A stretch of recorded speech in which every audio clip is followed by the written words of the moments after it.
welcoming Sandra Denora, Chief Product Officer at Cedar City. Good morning, Sandra. How are you? Good morning, Blessing. Thank you so much for having me. Really excited to really just kick things off this morning.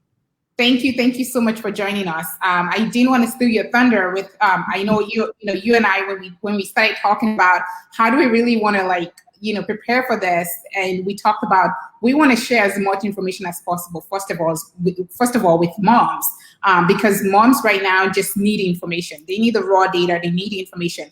What are you hearing right now, whether it's from the news or from parents, your personal experience? What are you hearing in terms of how parents are navigating how they've navigated the last year in terms of childcare? Yeah, so, when schools and daycares shut last spring, I think a lot of parents like myself took it on the chin and really just thought to themselves, this is only going to be a few weeks of less than ideal circumstances. I'm a mom to a 5-year-old, and last year really just shook me to the core. I think, all of us here are really balancing working from home with schooling, caregiving, and I think as weeks have really turned into months, it's really just creating a big burden on parents who are stretched thin. As you said this morning with some of the jobs news, we're really seeing that mothers have been disproportionately affected and really are shouldering, the majority of the caregiving responsibilities. 73% of parents that we've surveyed have reported having to change their work schedules to accommodate childcare.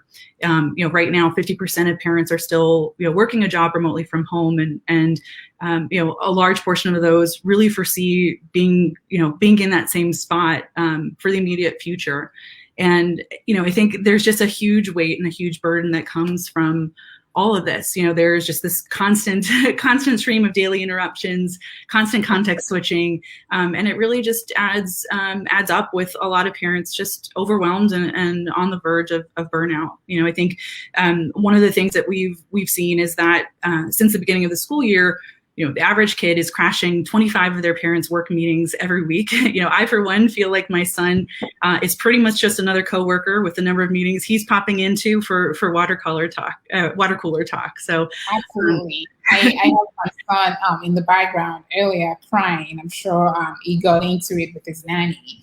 And I actually had to lock my door because I'm like, I don't need anyone wandering into this meeting today.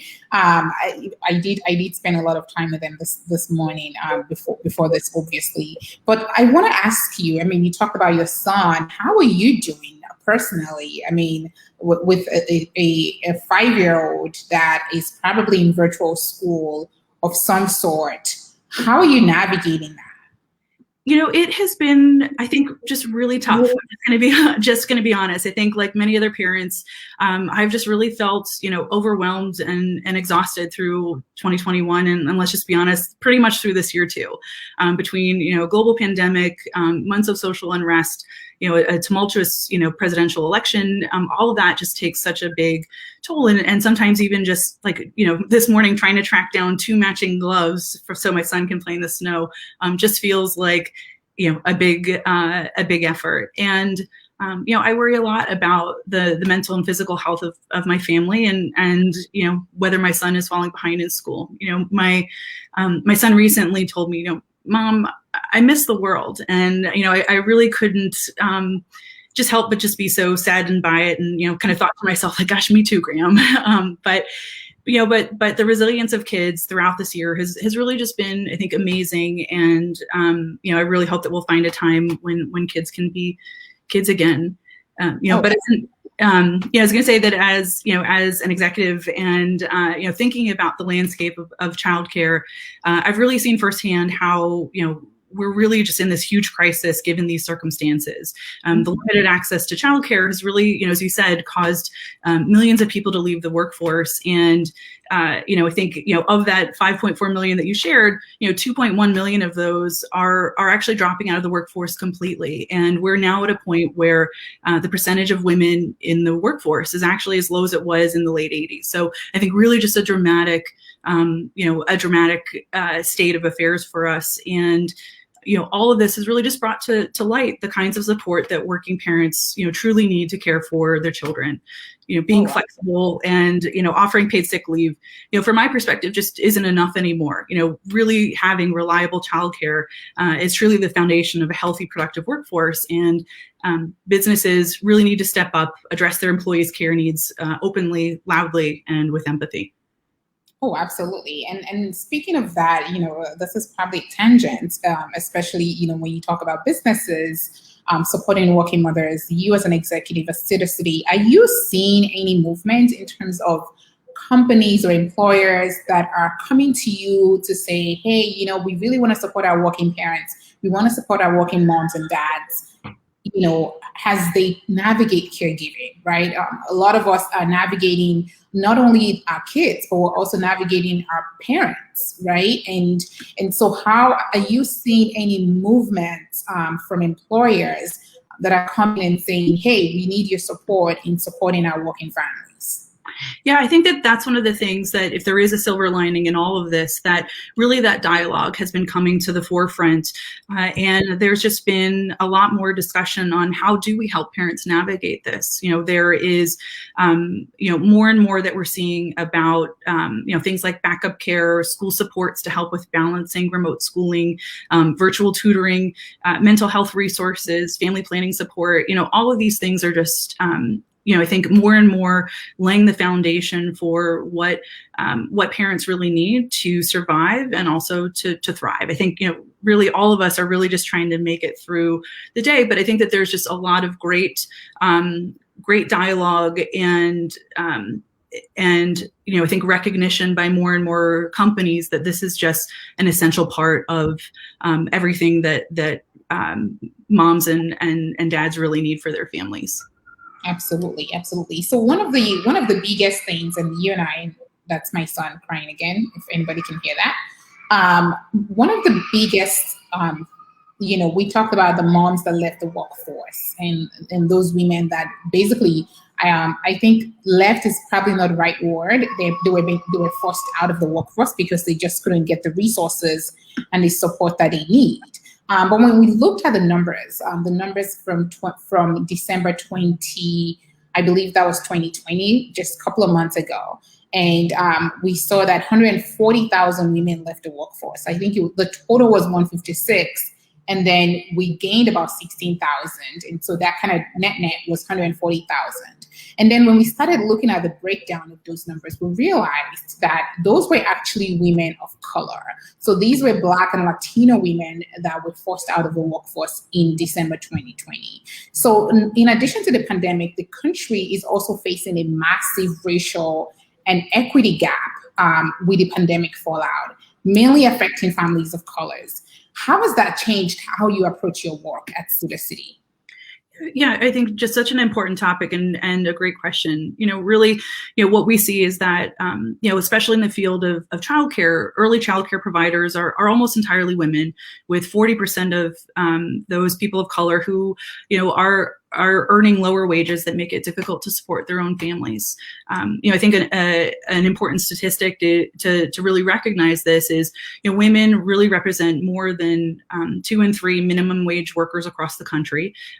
Today the federal minimum wage is just $7.25 a year per hour, and that really translates to earnings that are well below kind of poverty lines. And this is something that's not new. This existed before COVID-19, but really we're seeing that is getting exacerbated and reinforcing a lot of the racial inequity gaps in the U.S. And I've really been thinking long and hard about this. Is how do we actually improve this and change this, especially for our caregivers? And as national conversations about increasing minimum wage gain momentum, that pay gap is still undeniable. And City has really been working to elevate the childcare profession and has been consciously trying to think through how can we help provide caregivers with education on fair pay practices and really providing easier access to healthcare benefits. But really, there's just a lot more to be done.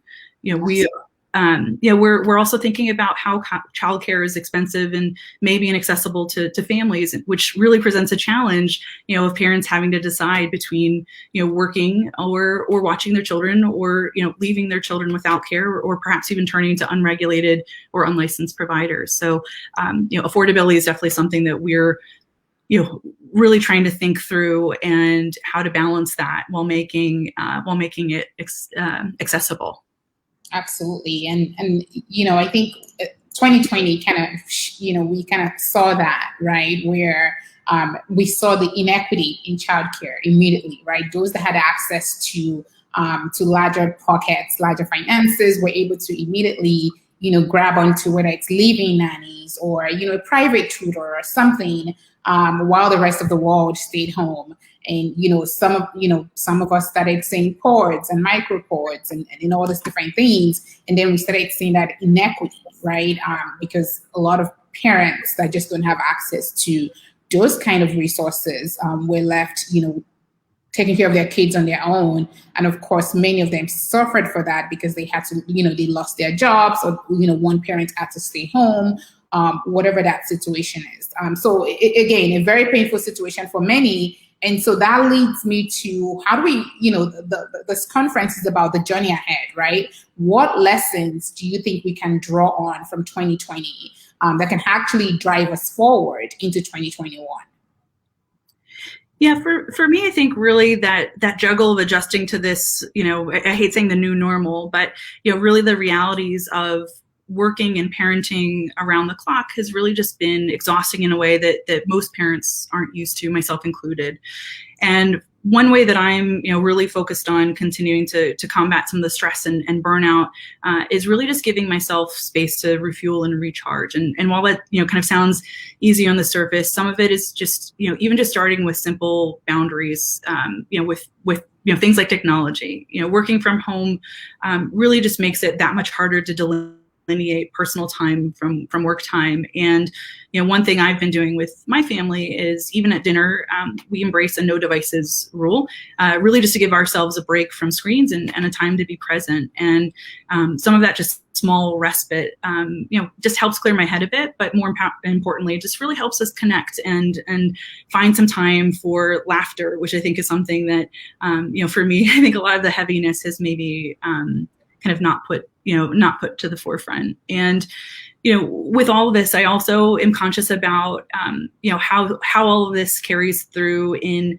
the plates that I'm juggling at work, and being really ruthless in my time, and reevaluating my own expectations and what I can and should commit time to. So one thing I found to be helpful is I start each week by having a 30-minute meeting with myself. And I use that to really just identify what are the three most urgent and important things I need to focus on in the course of the week, and really helps me find the spaces of where I can say no or not this week, and really, kind of just, for me, also just have a little bit of that dopamine kick of crossing things off of the list. Absolutely. I think a lot of people, especially, when I look at, various women leaders like you, I think one of the biggest things, one of the biggest common denominator has been, just bringing some structure and some systems into this in order for us to have that mental clarity, right? So can you share a little bit about your morning routine, with us? How do you at least, ground yourself in order to prepare for everything that is coming at you, whether it's professionally or personally, and your water cooler conversations and preparing for those interruptions? How has your morning routine helped you in this? Yeah, I think it's, I think it's just one of those things where just having like a grounding moment to start the day. I'd say like the time that I actually look forward to most is when my son is finally, logged into his Zoom class, and I have like 15 minutes just for myself, have a cup of coffee, take a deep breath, read some news, and really just think about, kind of how I can start the day and really just prepare myself. I think we just have so much that we're doing day in and day out, and really just finding those small moments sometimes just feel like a tiny victory for me. Absolutely, absolutely. So one of the moms in the audience had a question. She said, "How can moms chat with their spouses about childcare and needing extra help?" So I'm guessing, and I'm just extrapolating here, right? So this could be a mom that is maybe working, right? So maybe give us your answers from two different perspectives. So a working mom that needs childcare, needs that extra help, or a mom that has left the workforce that is now staying home but still is struggling and really needs that extra help. How can they chat with their spouse about this? Yeah, I think, a lot of this is trying to find the balance. I think I'm, really grateful to have a very supportive husband, and we really do a lot, together and try to figure out how to navigate this because, honestly, like you cannot do it alone. And I think that that's one of the things that trying to find that balance, we've just gotten into a really good routine. And some of that has just come from, figuring out what each other actually needs. So we've got sort of a routine of who's responsible for which days of school, or who is responsible for pickup from, when he is in school, and really just being able to identify, I hate to say like sort of roles and responsibilities, but for us, that's really worked well, so that there isn't this frustration or assumption that somebody else is going to be helping out with something. One other place that I've had a lot of success as well is really thinking about other tools in my toolkit that can help give me some of that additional space. So Sitter City, for example, has virtual sittings, which have really been a great way for my son to connect with his favorite sitter. They're able to spend time. He can talk about all the things he's passionate about, and I can have an hour or two back to redirect my energy on whatever's most pressing for that day. And taking some of that me time really just gives me this space to manage the chaos that exists in everything that we're doing today, and really accomplish some of those goals. Absolutely. Thank you so much. We have another question from the audience. Single moms, any advice for single moms who need childcare when it feels impossible? So, I mean, with my work at Mother Honestly, we get a lot of questions around how do we support single mothers, especially through, the pandemic, through the kind of year that we've had.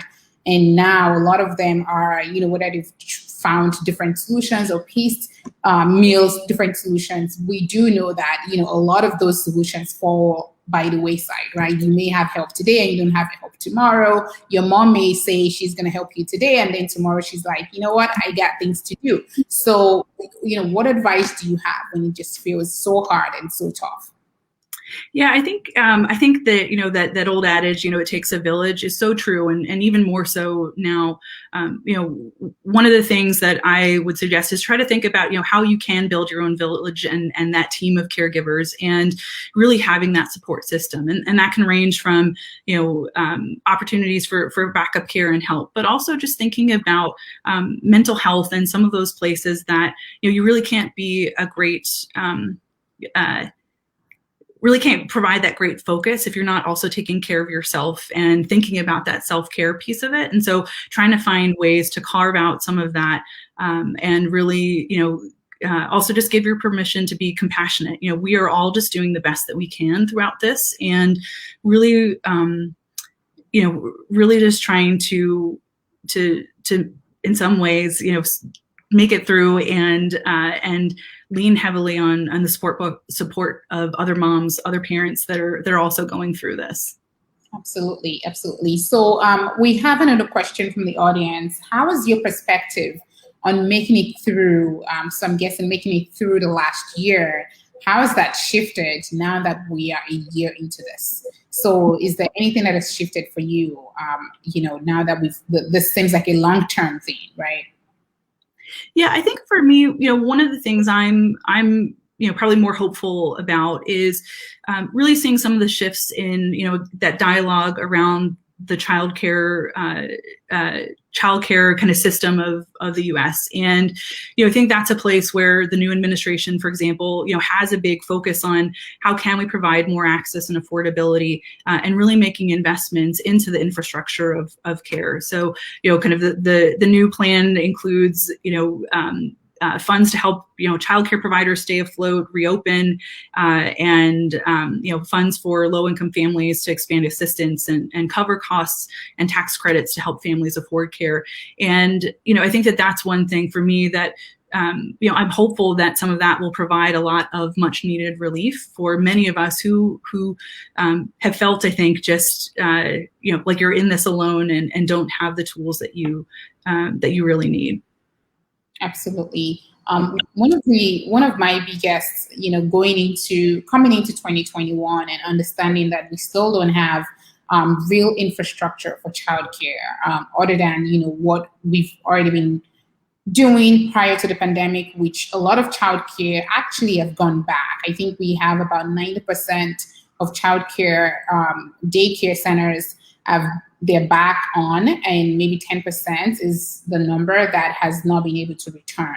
And the 90% that came back on in a much more smaller capacity. So for parents that, we've heard from a lot of parents that the wait list is long, right?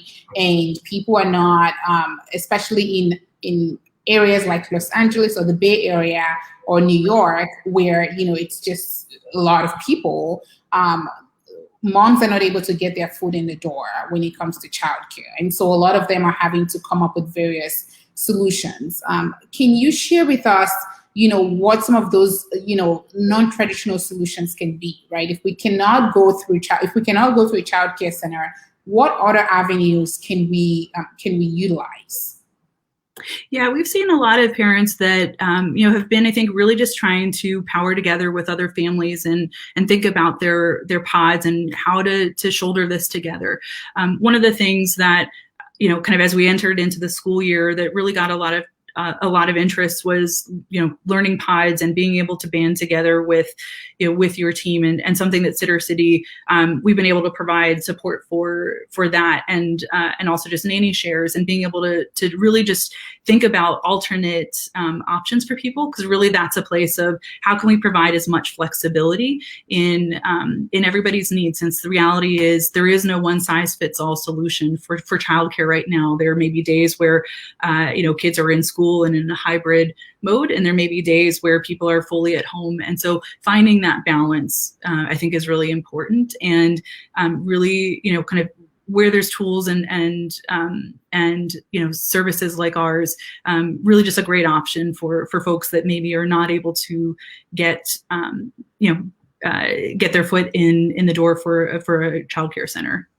Absolutely. And I think one of the biggest trends we're also seeing when it comes to childcare is that, employers are stepping up and saying, we want to support. I know, right before I left corporate America, we had backup care through Bright Horizons, and, I think it was 80 hours per year for a child. And a lot of women came to us and said, we're not sure, we want to use this service, right? Because we don't know who's going to show up. The process seems kind of, can you, because I know Sitter City also provides childcare, through babysitter services. What are some of how can we make moms feel comfortable with bringing on a babysitter, whether it's from backup care or just something as simple as, signing up as a member of Sitter City and requesting for a babysitter. And one of the reasons why I'm excited to ask you this question is because that's what you do, right? You oversee the product trust and safety, and customer success teams at Sitter City. And so what are some of the trust factor that you can share with us that can keep moms, mind at ease when they go on sittercity.com to try to request for a babysitter? Yeah, I think a lot of this is really just thinking about, how you can both do your homework as a parent, but also, lean into tools that help you hire with confidence. One of the things that Sitter City provides is, really just access to, secure messaging and background check options and profiles that really let you get a better sense of both the personality of the sitter, but also what experiences other people have had. When you are thinking about bringing somebody into your home, really want to suggest that people do their homework, spend time checking references, go ahead and run a background check, and really understand what experiences other people have really had. At Sitter City, we also do a lot with our software of kind of everything from predictive analytics and monitoring. But the reality is that kind of safety is something that's really a shared thing that parents need to do.